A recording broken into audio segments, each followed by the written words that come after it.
حلقة جديدة من برنامج حديث الرياض، نتحدث فيها عبر ندوة بعنوان التغير والنظام العالمي، فهم التحولات التي تشكل عصرنا. ضيفها الأستاذ فريد زكريا، الصحفي والمحلل السياسي، ويحاوره الأستاذ فيصل عباس. فريد زكريا هو مقدم برنامج فريد زكريا GPS على قناة CNN العالمية منذ عام 2008، كما يكتب في صحيفة واشنطن بوست، ويعد من أكثر المؤلفين مبيعاً. استضاف العديد من الشخصيات البارزة مثل باراك أوباما وإيمانويل ماكرون وإيلون ماسك.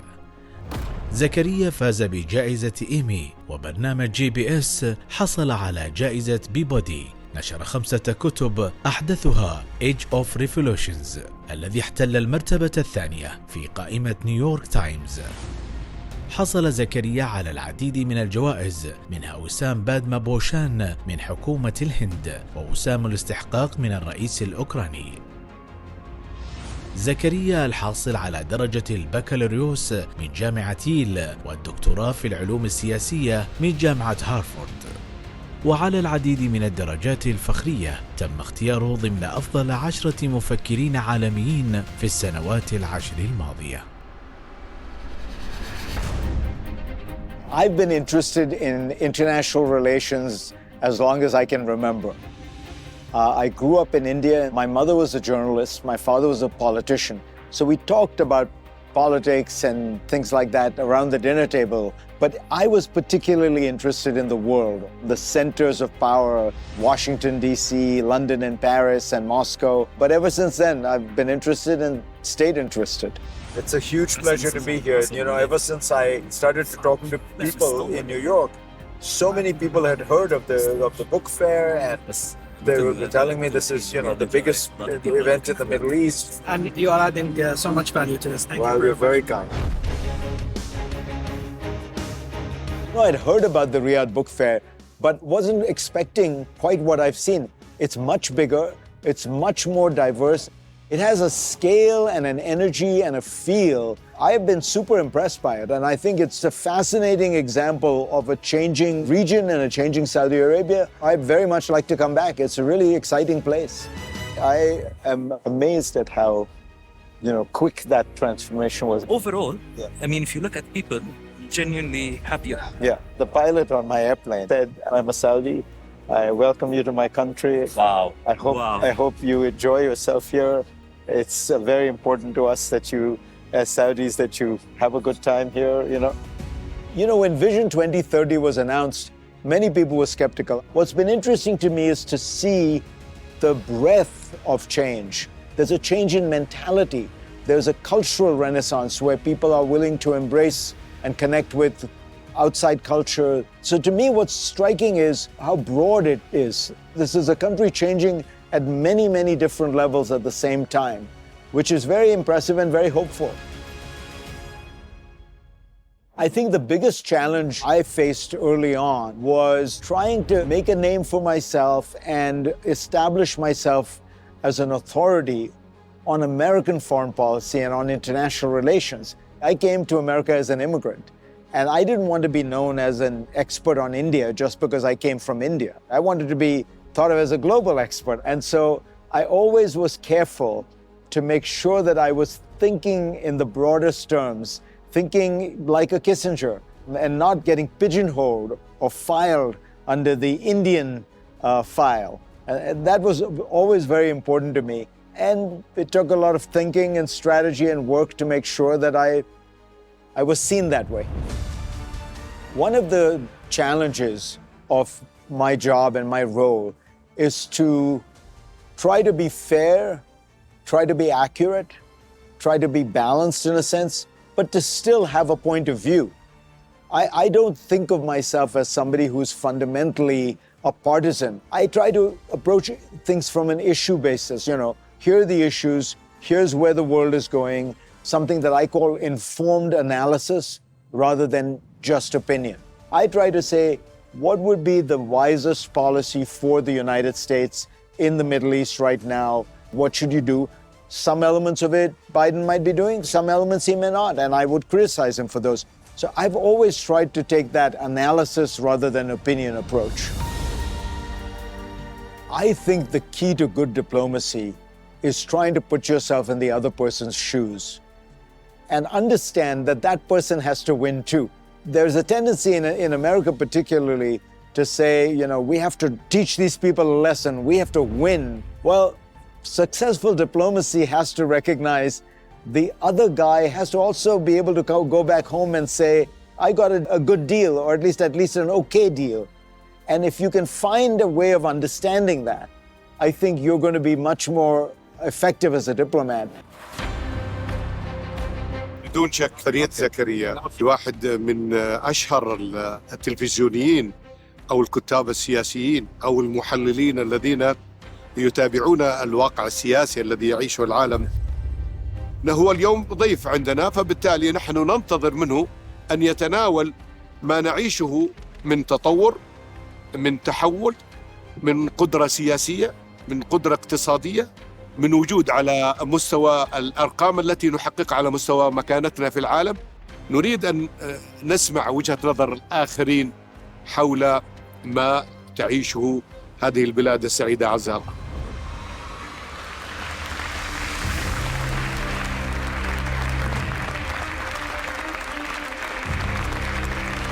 Good evening, ladies and gentlemen. My name is Faisal Abbas. I'm the editor-in-chief of Arab News. I'm a Saudi journalist, an author, and it's my absolute pleasure to welcome tonight's special guest. He is also a journalist, author, and political commentator, but he actually needs no introduction. I'm, of course, referring to Fareed Zakaria, who many of you will identify from his long-running show on CNN, Fareed Zakaria GPS. He's a columnist in the Washington Post, a renowned journalist in the United States. But he's here with us today in Riyadh to talk about his latest best-selling book. He has so far done 5 best-selling books. His latest one is called Age of Revolutions, and in his talk, which is about to start, he will try to explain to us how what happened in the past affects us today and will affect us in the future. Following his presentation, I have the distinct honor and pleasure to be moderating the session with Fareed, and we will be opening the floor for questions from the audience. More about that in just a bit. For now, without further ado, I leave you with our guest for the evening, Fareed Zakaria.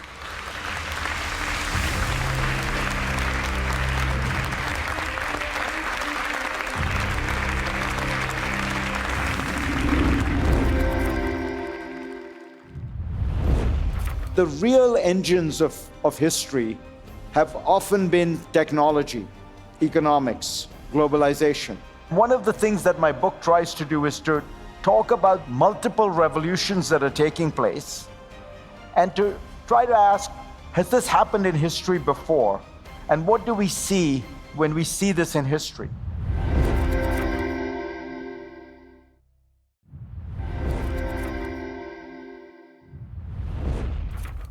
I thought what I would do is talk a little bit about this book that I've written and how I think it applies to the Saudi context. Because it's difficult to realize when you are living through revolutionary times. It's only in history, it's only when you look back that you sometimes realize, oh, these were revolutionary times. But the times we are living through are truly revolutionary. Let me take you back to the beginning of our present, what I call the 4 revolutions that have shaped the world. So if you look at the dominant event that begins all this is the fall of the Soviet Union and the fall of communism in 1989. From that point, you begin to see these very powerful engines of history transform the world. You know, we often think of revolutions and we think about politics and we think about a change in regime or an ideology. But the real engines of history have often been something much deeper and stronger. Technology, economics, globalization. So if you look at the world of 1989 and what came after, once the fall of the Soviet Union was complete, the fall of communism was complete, you see a world transformed along many dimensions. First one, just take, is the globalization of the world. So I grew up in India in the 1960s and 70s. And India in the 1960s and 70s was totally closed off from the rest of the world. We had very high barriers to any imported goods. Our currency was totally non-convertible. We had very limited access even to entertainment or information from outside. We would get, when I grew up, I remember they introduced television in India in 1974, black and white, one channel, and most of it government produced, so it was horrible. And they would have these documentaries on Indian agriculture. And then they would have on Sunday nights one Bollywood movie. And that was when the whole country would sit and watch.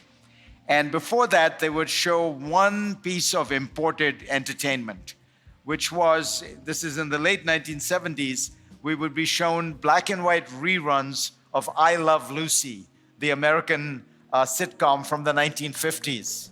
Yes, wonderful show, but about 35 years old when we were watching it. But that reminds you of just how distant the world was. You know, for somebody growing up in India, it was out there somewhere, and your information was scattered and fragmented.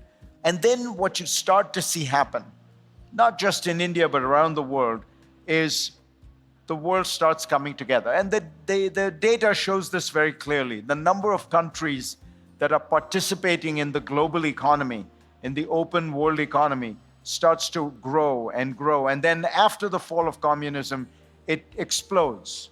You know, you have all of Eastern Europe, you have all of Latin America, you have large parts of Asia, all starting to come together. And of course, then you have India and China, which all start participating in a single global system where suddenly you can move goods around, you can move services around, you can move currency around, and that becomes one large global system in which everyone is participating.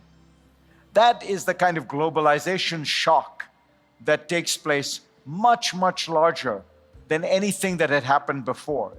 But along with that, you also have an information revolution that's taking place almost around the same time. You have the creation of computers and then increasingly of the internet, and the connection between the two produces new platforms of information where everybody suddenly has access to everything.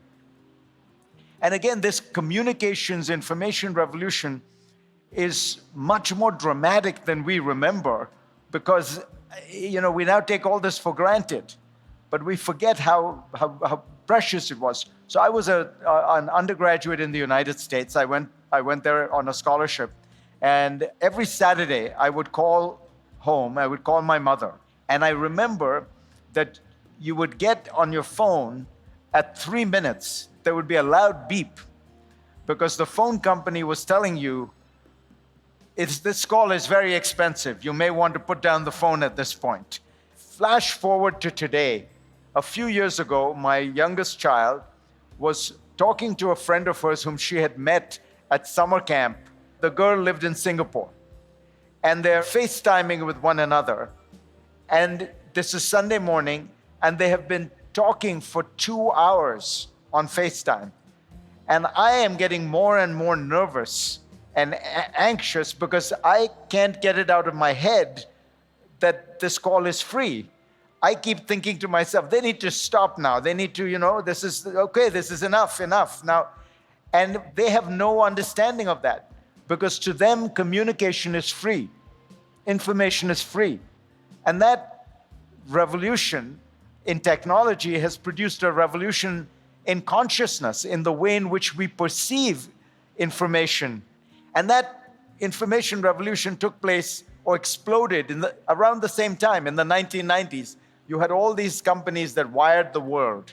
The internet starts to span the whole world. You start to have these platforms like Google and Facebook that count as users not 5 million or 10 million that used to be the reach of a newspaper or a magazine in the past. But now we're talking about hundreds of millions, billions of people on the same platforms all over the world.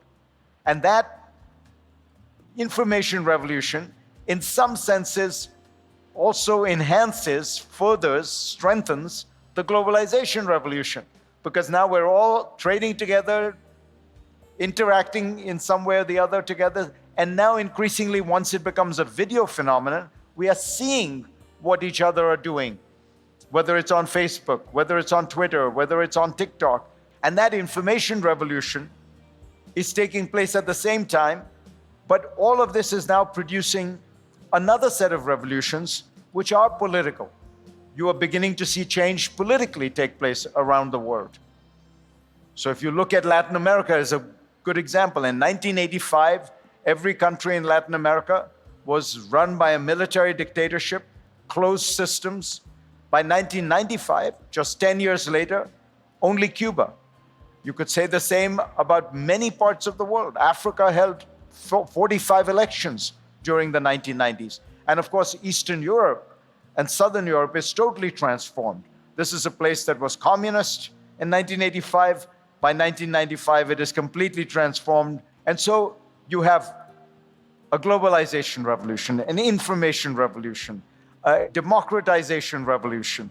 And all of these are producing changes in people's very conception of their own identities. People start to think of themselves differently. And one of the things that my book tries to do is to talk about these multiple revolutions that are taking place and to try to ask, has this happened in history before? And what do we see when we see this in history?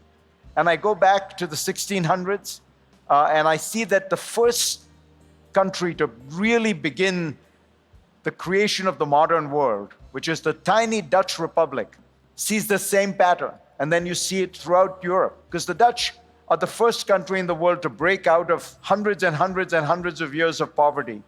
They become the richest country in the world by the middle of the 17th century. And then the rest of Europe follows. And what they do is they have a technology revolution that helps them use land and water much more efficiently. They have a navigation revolution which helps them build boats and ships and sails and navigation that allows them to explore the world. And what happens in that process is you have technology and economics transform societies, and it begins to change the way people think about themselves. And that became a recurring pattern we saw in history, in France, in England, and now we're seeing it in other places as well. And this dynamic of movement forward and a backlash back is something that the Middle East and the Arab world is well familiar with. In fact, we could all learn something by looking at that process, because in fact, what happens in the story of the Arab world over the last 40 or 50 years is very much a story of movement forward and backlashes. And the key that I derive from that 400 years of history is how you navigate this process is the key to whether you will succeed or not. It's not enough to just say we're going to push forward. You have to have ideas, plans, strategies. You have to know how to implement it. So if you think about the 1950s, people now don't realize this, but the Arab world was seen as very modern at that time. You know, people like Nasser of Egypt were defining a new era for the post-colonial world. And they were talking about very fancy concepts like Pan-Arabism, which were concepts that people in the Western world were very impressed by, right? And men like Nasser kind of outlined a vision of the modernization of the Arab world along what was seen as very trendy ideas at the time: socialism, secularism, state ownership of everything. Pan-Arabism went so far, most people forget now, that Egypt and Syria actually joined into as one country very briefly. And that whole push came together with military dictatorships, bad rule, economic mismanagement, wars that didn't go as well as they might have hoped. And all of that then leads to a backlash. And the backlash in the Middle East, of course, has a very simple quality because it draws on the culture of the Middle East and the Arab world. The call of the Islamic fundamentalist was very simple. It was, this path of modernization has failed. Islam is the answer. Islam is the solution to the problem of the failure of Pan-Arabism. And that led to a distortion of the way in which religion should be viewed, because religion was now bearing the weight of everything, much beyond what it had been previously asked to. And then that process, that backlash accelerates because you see in one country, Iran, a very fast, dramatic attempt at modernization by the Shah of Iran. By any standards, too far, too fast, too much, produces a massive backlash in the rise of Ayatollah Khomeini. And you see another version of it with the Soviet invasion of Afghanistan, also in 1979, which produces a market for a kind of militant response, which the Mujahideen provide in Afghanistan. And all those three things together come together as a kind of backlash. And it, in many ways, diverts and derails the effort to modernize this part of the world. And to me, the fascinating thing about the Middle East now is to see the degree to which you are seeing a much more successful, even though it is in its early stages, effort at this modernization. So the interesting thing, the transformation in the Middle East right now, is that while it used to be, the region used to be defined by its biggest countries, the ones that had historically played a very important role, Egypt, Syria, Iraq, it is now increasingly being defined by the centers of modernity and wealth, and that is largely in the Gulf. And those engines of modernity are trying to transform the Middle East in a much more careful, step-by-step method. So one of the things one is always struck by as an outsider when you come to the Gulf is that there's a great deal of modernity in the Gulf, but there's also a great deal of tradition. You see the reality of this world, which is trying to move into the modern world and yet preserve much of the old. And I would say that balance is in many ways at the heart of my book. How do you navigate through this period of challenge and backlash, forward movement, and deviations? I don't want to say that you have arrived at the answer, because I think nobody has arrived at the answer. But one of the things that I think about as I wrote this book and as I come here and talk to people, you are very much at the heart of this story. You are very much in the driver's seat as you try to navigate through all this. And I, for one, very much hope that you will succeed and you will show us all the best way to live through this age of revolutions. Thank you.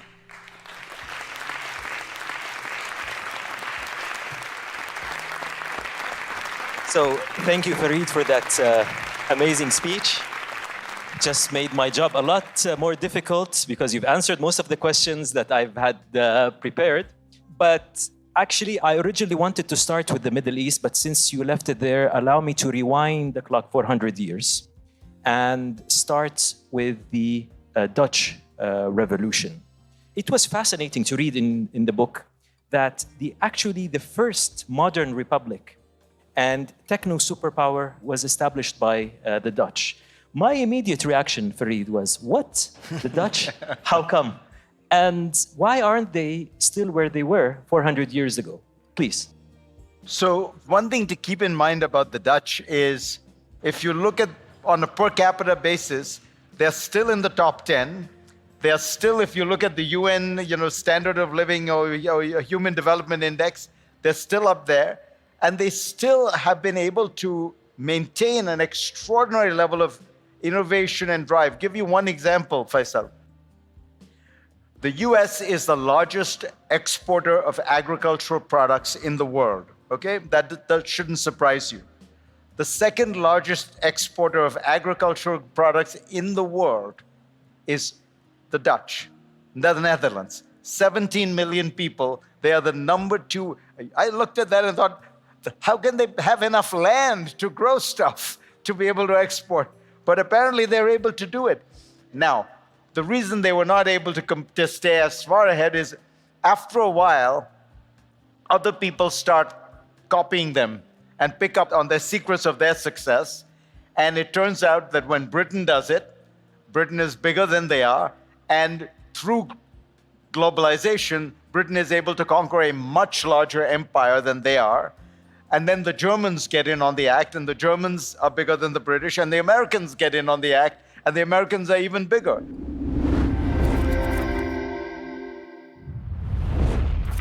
If another Fareed Zakaria was to migrate in 2023, not 1983, would they be able to be as successful or as accepted by the whole society as you were?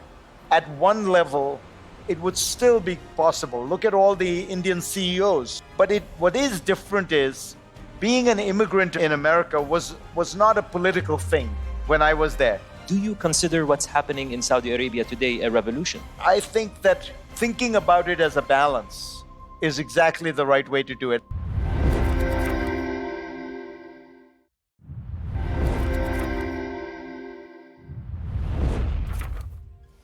Before I continue with my questions, I want to remind our fantastic audience tonight that you do have a chance to ask Fareed. Sorry, two journalists sitting together, I just jumped right in. But you do have a chance to participate in this discussion. There are ushers around the room with papers and pen. At some point, they will bring the questions up here, and we'll have to select a few before we end this discussion with Fareed. Fareed, I want to move now from the glorious revolution to the failed revolution. And you were not particularly kind to the French. We would love to hear a bit more on that. But what I found really fascinating, and perhaps the audience might share my sentiment as well, is we speak today about left-wing and right-wing very openly in politics. And very few of us, I mean, at least I would raise my hand and say I was the first not to know that this actually originated in France around the same period you describe in the book. So what is the story of left and right? Yeah, it's a fascinating story. And Faisal, to be honest, before I started researching this book, I myself didn't know. But it turns out the reason we have for 200 years described somebody as left-wing or right-wing, left of center, right of center, is because of an architect in France in the 18th century. So it used to be that the French Parliament, it was called something different, the Estates General, but when it used to gather, it met in a sort of semicircle, and the way it was set up was based on your class. So the noblemen, the aristocrats, so I think the priests were first, the clergy was in the first position, then came the noblemen, your lords and ladies, and then came the common public. And it was set up like that. At some point, they realized they need a new room because they're moving from Versailles to Paris. And this architect, Pierre-Adrien Paris, is given the task.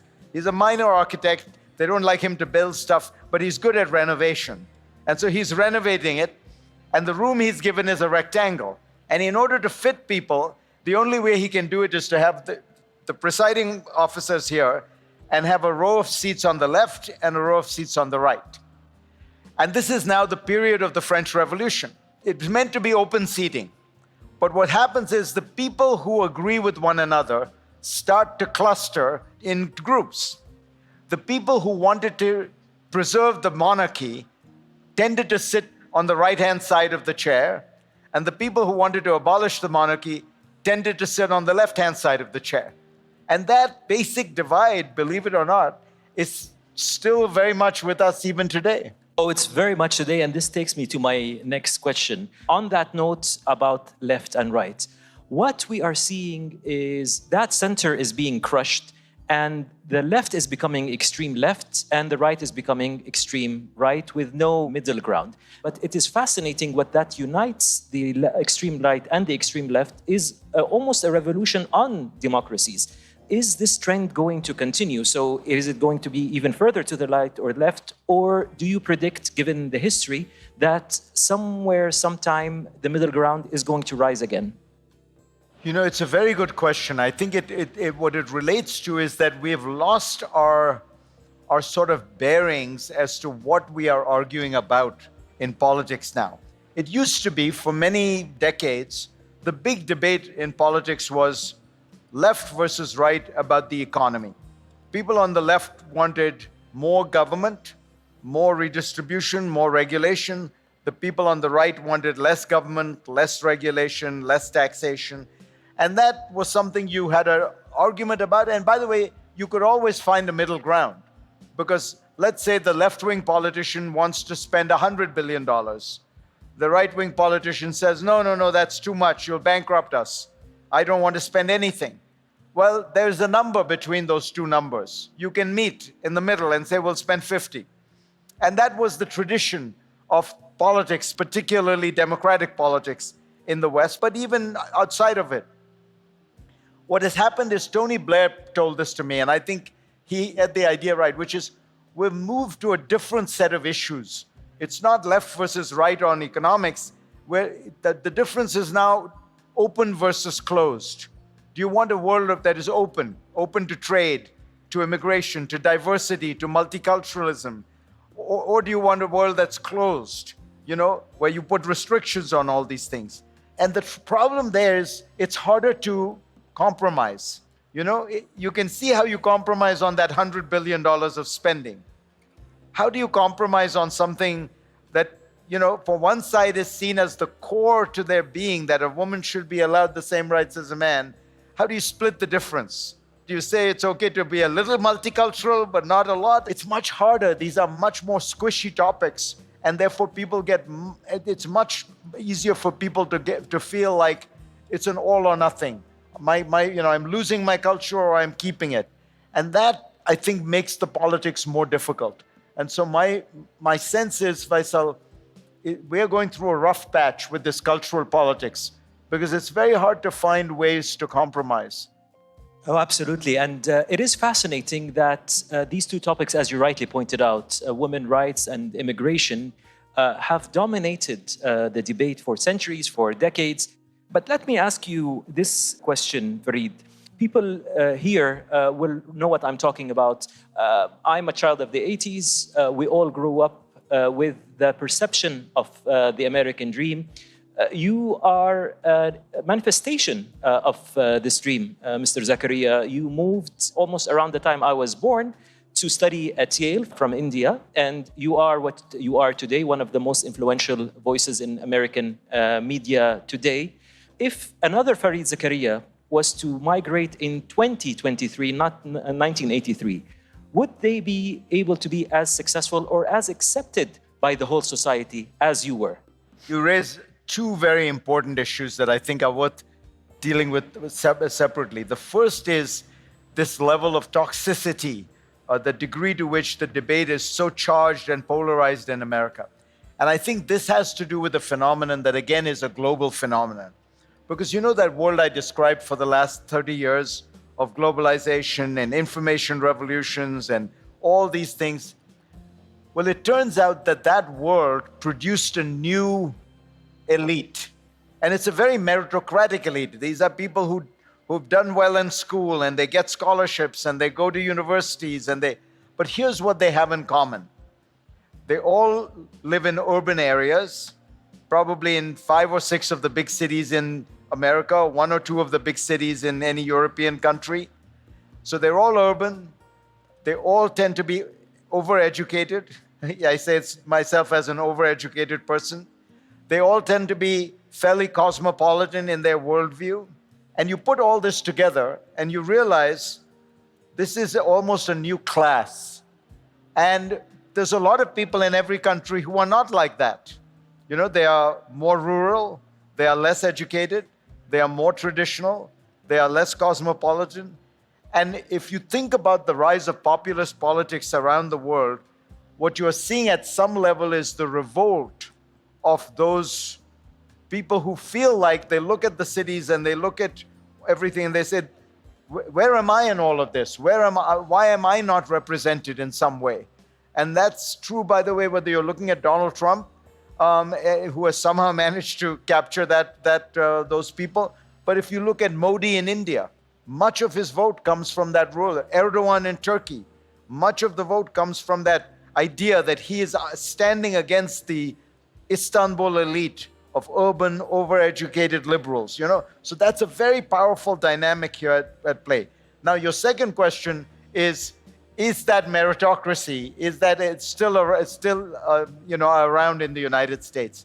Look, I think America still remains an extraordinarily open society. It's cultural. It's not even, it's not so much political. America does not have thousands of years of history and institutions and social class and all that weighs down societies, for example, in Europe. And so it is much easier for an outsider to come in. Part of America's genius is that we care more about our destination than our origins.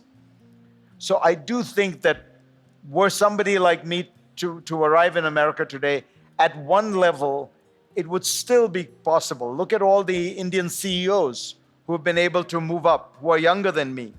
But what is different is being an immigrant in America was not a political thing when I was there. It's not like people were celebrating immigrants. Nobody gave me any special, advantage. I had no money. I knew absolutely nobody when I got to Yale on a scholarship.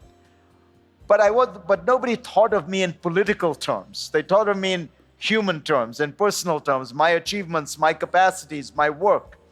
Today, I do worry that the issue has gotten so politicized that the next person like me who comes in are people looking at that person through a political lens. Now, they're not in Silicon Valley, right? They're doing fine there. But with somebody who is entering the political realm as I was, is that more difficult or less difficult? I worry about it, and I think that it's very sad that a country that has been built on immigration is going through this period. But, I'm an optimist, and I'm a great believer in America. We've gone through periods like this in the past. People forget. But there was a backlash against immigration in the 1870s and 80s. There was a backlash in the 1920s. In fact, we had immigration quotas in the 1920s that were much more restrictive than anything we have today. So I think we'll get through this, but I worry about exactly what you say. In one of your interviews, I think you do mention, talking about your kids, that, it's not integrating in their new society that you're worried about, is getting them to relate to their home country. And I think a lot of Americans do share that. They say be careful what you wish for. So we have a dozen questions to go through. But let me ask you this question, and I will look at these questions once I do. Let me use the term quote-unquote madness to describe the angry protests that are going. And this is not an argument against democracy. I understand in democracies people have the right to protest. It is just when you look at it from an outsider view, we feel that things have taken a tad too much in terms of the aggression, in terms of the topics, But one country, one liberal democratic country that seems to have been immune is remarkably Japan. Now, I happen to know a little bit about Japan. My newspaper launched a Japanese edition in 2019, so I got to know a lot about Japanese history and culture. When I was thinking about this, I initially thought that it's just the nature of the Japanese to be a bit more reserved, a bit more, calm. But something tells me there is more than what meets the eye about why Japan is different than the other great democracies and economies in the world. Yeah, I think there's a very specific reason, and it tells us what the driving engine for so much of the protest populist politics in the Western world is. And it's very simple. Japan, like every other Western country, is an advanced industrial country. It has gone through the periods of deindustrialization of some parts of its manufacturing areas. Those areas are doing badly. It is trying to figure out what to do about that. Growth is very unequal in parts of Japan. Parts of Tokyo do very well. There are rural places that don't. But there's one difference between Japan and all the Western countries. They do not take immigrants. And you'll notice as a result, Japan has very little by way of populist politics or protest. In fact, the party that is ruling Japan is the party that has ruled Japan continuously for 75 years with a 1.5-year exception. Why is that?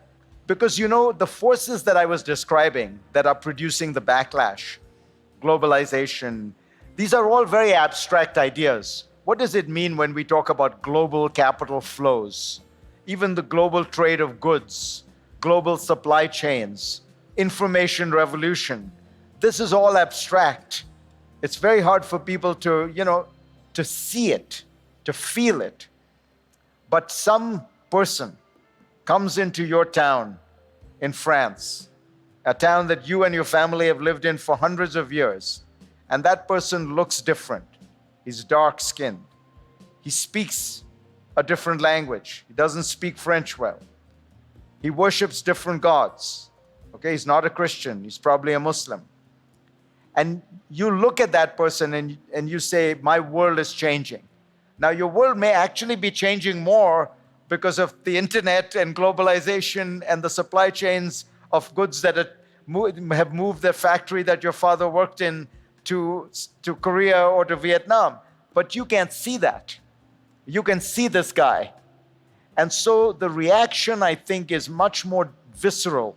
It's much more, it feels much more personal. And so you look at every Western country where you've seen a rise of right-wing populist politics, always it is immigration that is the driver. And as I say, the best example of, or if you will, a counterexample, is Japan, which has all the economic problems, it has many of the social problems, but it doesn't have an immigration issue. Well, that was fascinating. Thank you, Fareed. I'm glad to see so many interesting questions. As expected, and this was going to be my next question, is your views about what's happening in the kingdom. Now, we are managing to adopt modernization very rapidly, but also we are very good at not letting go of our culture and tradition. And the question is here, do you consider what's happening in Saudi Arabia today a revolution? Look, it can only be described as a revolution if you think about the level of change that has happened in Saudi Arabia compared to 10 years ago. But it is being done in a careful and evolutionary way. And I think that is what makes me optimistic about the success of what is going to happen in Saudi Arabia. Because what I see now happening is what seems like a very healthy balance, where there is an effort to move forward in certain areas very aggressively. Navigating that carefully makes sense, but I think that thinking about it as a balance is exactly the right way to do it. So one question here is, if the changes in Saudi Arabia were to get a chapter in the next edition of your book, what would it be? Another glorious revolution, the balanced revolution, the organic revolution? I think so far you would have to say it has been more of the organic revolution, more something like the glorious revolution, a slow and steady movement forward. I do think it's important that this movement continue, and I would encourage people to hope and expect and press for it to continue. But so far, I think it definitely seems to be more of the positive evolutionary change rather than the one that produces a kind of French Revolution style backlash. I'm going to take a few more questions. One of them is rather funny. He says, before understanding the transformations, why were you 15 minutes late to the lecture? I will answer on behalf of Fareed Zakaria. As he just mentioned, there is no revolution that does not happen with the backlash. The backlash, unfortunately, is the crowded streets in Riyadh. People are flocking here to do business and for tourism. And of course, it's not every day that we have Fareed Zakaria. But I have an answer for that, which also relates to the positive incremental balance of the movement forward in Saudi Arabia. So Riyadh is going to be transformed and it will have much better infrastructure, but the expansion of Riyadh will not look like every modern city in the world, which is just skyscrapers where they all look like versions of Houston. The whole expansion of Diriyah is going to give Saudi Arabia a very distinctively Saudi and modern conception. And to show you that I am a fan of this, my cufflinks are Yes, Diriyah I was going to cufflinks. refer to that. I don't know if you noticed that, Yes, I Faisal. have. I was going to bring that up.